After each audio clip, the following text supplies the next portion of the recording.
On parle de prise de parole en public et si vous faisiez un pas en avant pour être beaucoup plus à l'aise, authentique et créer vraiment de l'interaction avec votre public, regardez ce conseil à travers cette vidéo.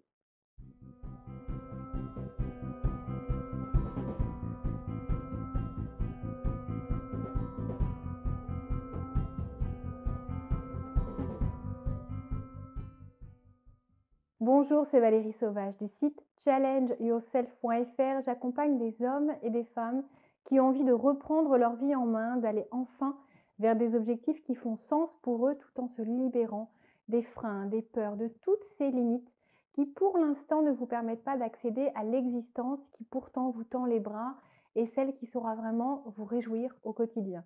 Alors peut-être que vous avez à vous entraîner ou à prendre la parole en public pour un événement ponctuel ou peut-être pour une mission récurrente que vous aurez alors à poursuivre.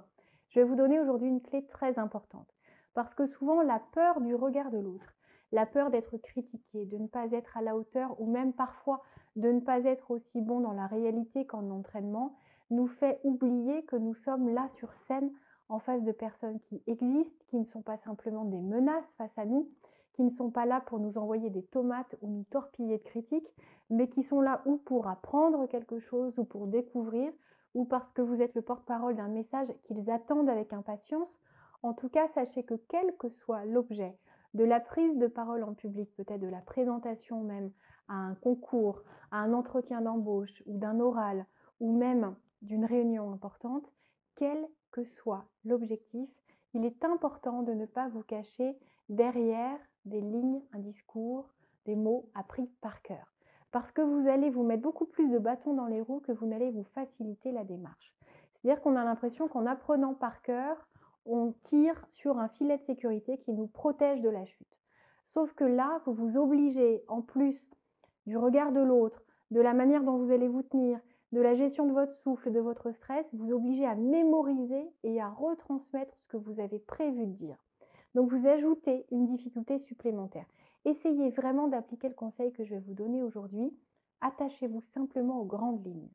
Détectez dans votre discours quels sont les ou le point important, le message que vous souhaitez absolument voir compris et entendu de votre public, ce que vous avez vraiment à laisser, à livrer, à épurer, à écrémer jusqu'à ce que ça soit l'idée unique qui sera gardée à l'esprit après votre intervention.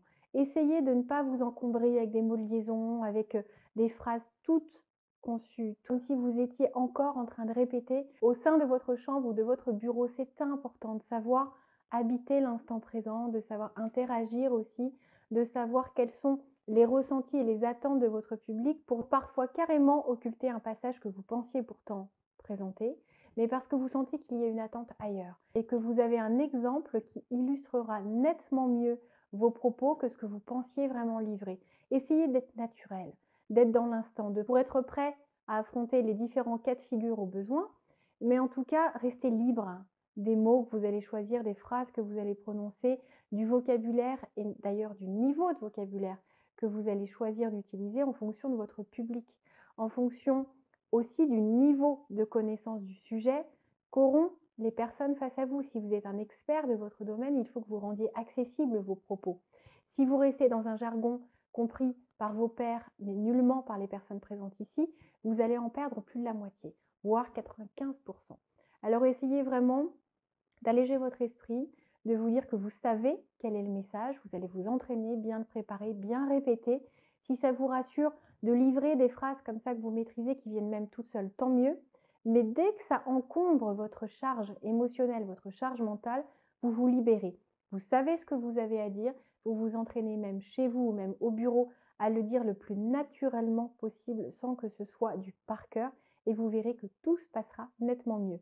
Si vous avez envie vraiment d'apprendre pas à pas, comment être plus à l'aise en prise de parole en public, comment préparer un entretien d'embauche, comment réussir ces concours ou comment animer une réunion ou une conférence en étant aussi convaincant que tonique, enthousiaste, souriant et dans le plaisir. Je vous invite à acheter cette formation en ligne que je vous ai préparée, que vous trouverez sur le site challengeyourself.fr.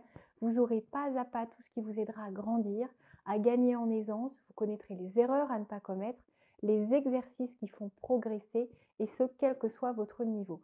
On se dit à très bientôt. Si vous n'êtes pas abonné à cette chaîne, je vous invite à le faire. C'est le petit bouton rouge juste en dessous et surtout faites-vous confiance. Parce qu'à tout âge, quelle que soit sa condition ou ses expériences, il est possible de progresser, y compris dans une peur qui vraiment nous taraude et nous suit depuis des années. À très bientôt, au revoir.